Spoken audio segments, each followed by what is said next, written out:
You're running for your life. Your city is about to be destroyed. Fire is coming from the sky. The ground is shaking, and angels, actual angels, grab your hand and pull you out. They give you one rule, just one. Don't look back. You look back anyway. This is the story of Lot's wife, a woman with no name, reduced to a single moment of disobedience, transformed into a pillar of salt for the crime of looking. But here's what nobody tells you about this story. It wasn't about disobedience at all. Let's set the scene. Sodom and Gomorrah, twin cities in the Jordan Plain, wealthy, powerful, and according to the text, utterly corrupt. The details of that corruption have been debated for centuries. Violence, inhospitality, cruelty to strangers. The text says the outcry against them was so great that God himself came down to investigate. And God decides, enough. Fire and brimstone, total annihilation. But Lot, Abraham's nephew, lives there with his family, and two angels come to warn him. Get out, take your wife, your daughters, run. Genesis 19:17. Flee for your lives, don't look back and don't stop anywhere in the plain. Flee to the mountains or you will be swept away. One rule, that's it. Don't look back. So they run.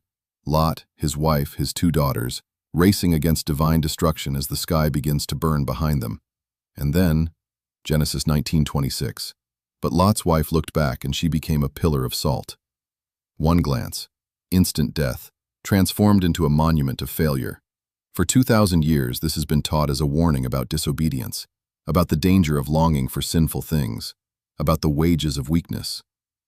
But that reading misses everything. Here's what we forget when we tell this story. That was her home. Not just a place she lived, her home. The streets she walked every day for years, maybe decades. The market where she bought bread. The neighbors she'd known since her daughters were born. The house where she raised those daughters. Think about it. She had a life there. Friends, routines, memories. Maybe she had parents buried in that city. Maybe she had a sister who married a local man, a sister who wouldn't leave. Maybe she had a garden she'd tended for 20 years. Everything she'd ever built, everything she'd ever known, everything that made her, her. Gone, in an instant, without warning. And she wasn't allowed to process it. She wasn't allowed to grieve, to say goodbye, to stand at the edge and watch it end. She was told, run, don't feel, don't look. Just disappear into the mountains and start over like none of it ever happened. Here's what psychology teaches us about impossible commands. Tell someone, don't think about a white bear, and they'll think about nothing else. Studies have proven this. The brain can't process negatives directly. It has to first imagine the thing you're told to avoid. Tell someone, don't look at the accident, and their eyes will drift toward it. It's involuntary. It's neurological. The human brain doesn't process prohibitions well. When you forbid something, you make it irresistible. And God, or the angels, gave Lot's wife an impossible command. Don't look at the destruction of everything you've ever loved. Who could obey that? The Greeks understood this. Orpheus descends to the underworld to rescue his wife, Eurydice. Hades grants him one chance. Walk out of the underworld and she'll follow behind you. But don't look back until you reach the surface. He looks, of course he looks, and she vanishes forever.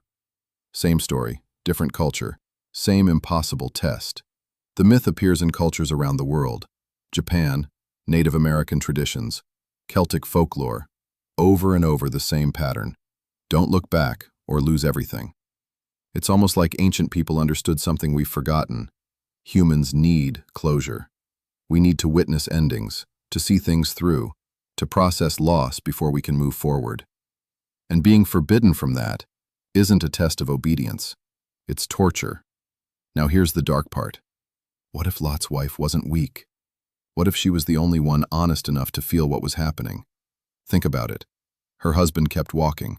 Her daughters kept walking. They followed orders. They suppressed everything. They made themselves into machines of survival. But she was human enough to turn. Not out of longing for sin, not out of rebellion against God, out of grief, out of the basic, primal human need to acknowledge that something precious was ending, to bear witness, to say, with her eyes, if not her words, this mattered, this was real, this was my life. Her glance wasn't defiance, it was mourning, and she was punished for it with instant death. The punishment wasn't justice, It was cruelty. There's a psychological term for what was demanded of Lot's family: emotional suppression.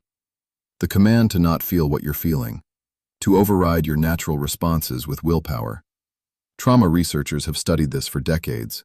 When people are forced to suppress natural emotional responses, grief, fear, loss, they don't become stronger. They break. Maybe not immediately, but eventually. And the Bible quietly shows that fracture too. After this escape, the story doesn't turn hopeful. It turns distorted. Lot ends up in a cave. His daughters become terrified of a future without men, without lineage, without security. And they do something unthinkable to preserve their bloodline. That's what unprocessed trauma does. It doesn't disappear. It mutates. But here's the thing that haunts me about this passage. She doesn't even get a name. Lot has a name. Abraham has a name. Even the cities have names. Lot's wife? She's just the wife. The one who looked. The cautionary tale.